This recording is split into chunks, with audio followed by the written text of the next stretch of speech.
In a stunning turn of events just a week before his highly anticipated television special was set to air, Elvis Presley made an unexpected move that would shake the foundations of his career. It was a moment that left everyone, from his team to his fans, completely taken aback. Elvis, known for his conservative approach to music and performances, decided to ditch the original scripted ending for his special. This ending, which was supposed to feature him singing a traditional Christmas song, "I'll Be Home for Christmas," was replaced with a brand new song, "If I Can Dream." This change wasn't just any shift, it was a bold statement, a message song reflecting the socially charged atmosphere of the late 1960s. Elvis was deeply moved by the recent assassinations of Martin Luther King Jr. and Robert F. Kennedy, and the turmoil around black music and civil rights. Elvis, who had grown up in the deeply segregated South, surprised everyone by wanting to express solidarity and hope through his art. He convinced songwriter Mac Davis to write "If I Can Dream," a powerful anthem that spoke to unity and a better future. Initially, getting Elvis to agree to this new song was a challenge. The song's composer had to play it multiple times for Elvis before he felt comfortable including it in the special.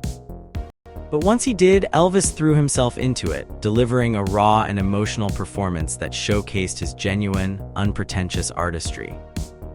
This commitment to the new direction extended to the entire production. Elvis immersed himself in the process, moving into his dressing room at the NBC studios in Burbank during the final rehearsals. He was visibly thinner and more focused than in years past, driven by the same intensity he had when he first started his career.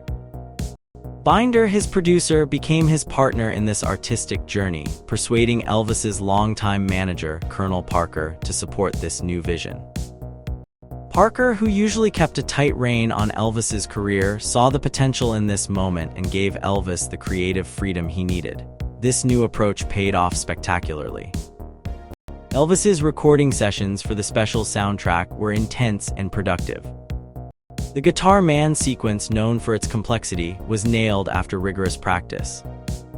Despite a moment of stage fright before a live audience, Elvis's performance during the concert segments was electrifying. Dressed in a black leather jumpsuit, he moved with a confidence and joy that was infectious. His performance was praised by critics and fans alike, marking a comeback of sorts for the king of rock and roll. The television special Singer Presents Elvis aired on December 3, 1968, and became a massive hit, watched by 42% of all TV viewers that week. It was a triumph not just in ratings, but in critical acclaim.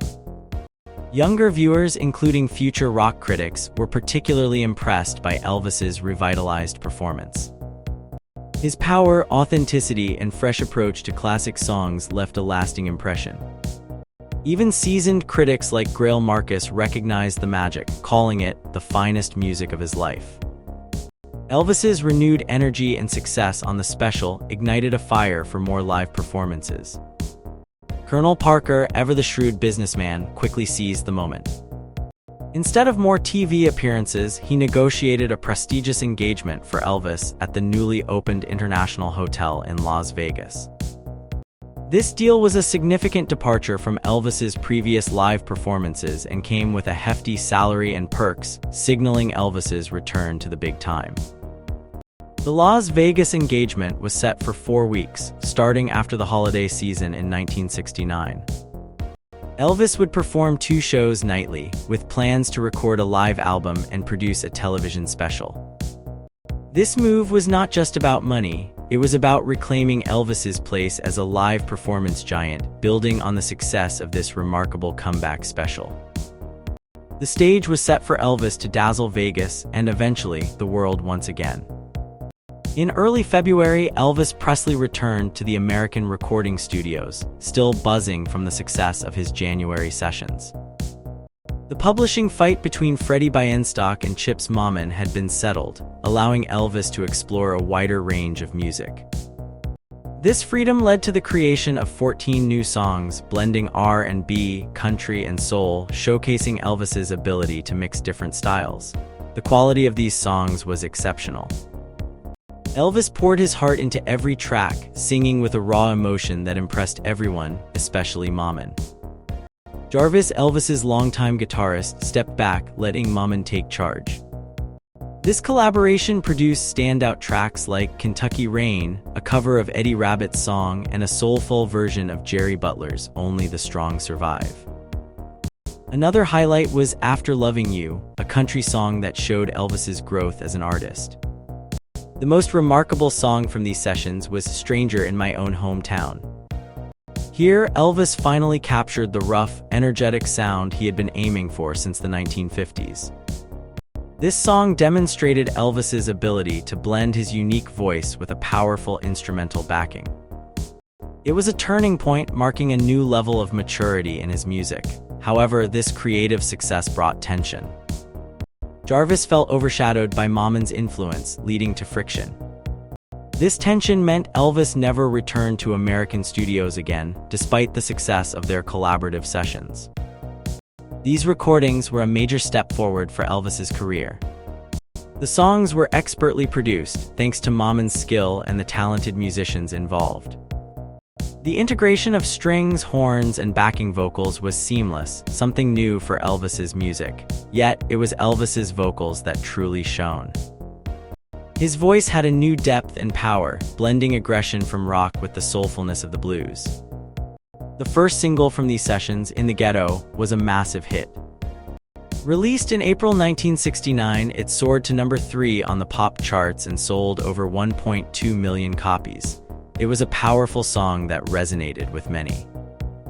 The follow-up, Suspicious Minds, was even more successful, reaching number 1 and becoming Elvis's first top hit since 1962. This success sparked renewed interest in Elvis's music, leading to more sales of his next single, Don't Cry Daddy. Elvis's success wasn't just in singles, he also did well on album charts. This was a significant shift, as albums had become crucial in the music industry, especially after the Beatles' groundbreaking album, Sgt. Pepper's Lonely Hearts Club Band. Fans began viewing albums as a central part of an artist's work, not just a collection of hit singles. Elvis's album, taken from the American sessions, was initially released as a soundtrack for a special on Singer TV.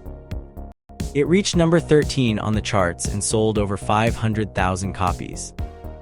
While it didn't top the charts like some of his earlier works, it received great praise from critics. Rolling Stone, a new magazine focusing on rock music, called it great and compared Elvis to the legendary artists of the past, like Shakespeare. These reviews helped solidify Elvis's place in rock history, showing that his new music was both a continuation of his past work and a bold step forward. This period marked Elvis as more than just the king of rock and roll. He had earned his title through his innovative spirit and dedication to his craft. His ability to blend different musical styles and create something new and powerful had become his hallmark. In 1970, Elvis Presley returned to the studio in Nashville to make new music. This time, he wanted to record a wide range of songs, from gospel to rock and roll, just like he had done before. He worked with a great group of musicians organized by Felton Jarvis. They recorded 35 songs in just 1 week.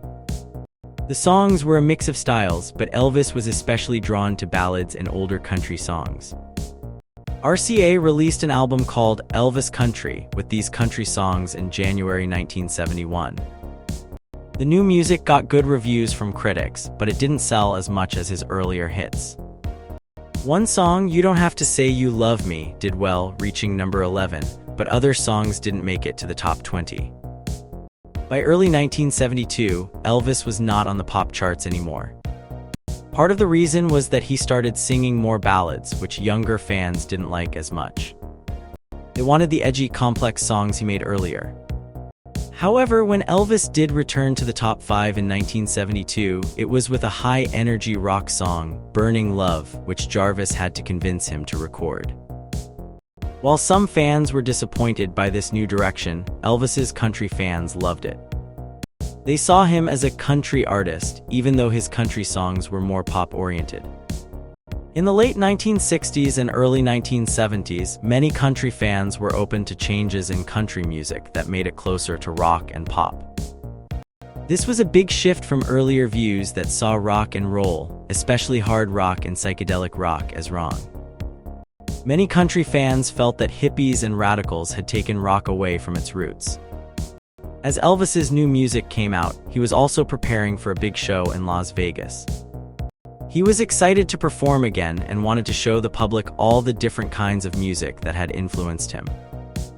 This was a big risk because music fans were starting to split into different groups with specific tastes, but Elvis didn't follow this trend. He mixed pop, soul, country, gospel, rock, and blues in his performances. This was different from most artists who tried to appeal to just one group. To pull off this diverse show, Elvis hired new musicians who could play the various styles. He worked with James Burton, a guitarist he had respected for years, to pick the right band members. They practiced for nearly 2 weeks in Los Angeles and Las Vegas, perfecting their sound and repertoire.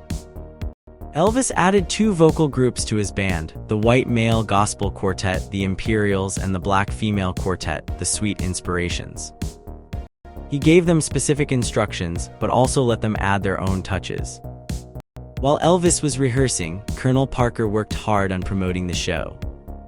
He put up billboards and posters arranged for RCA to provide lots of promotional materials and filled the press with interviews and stories.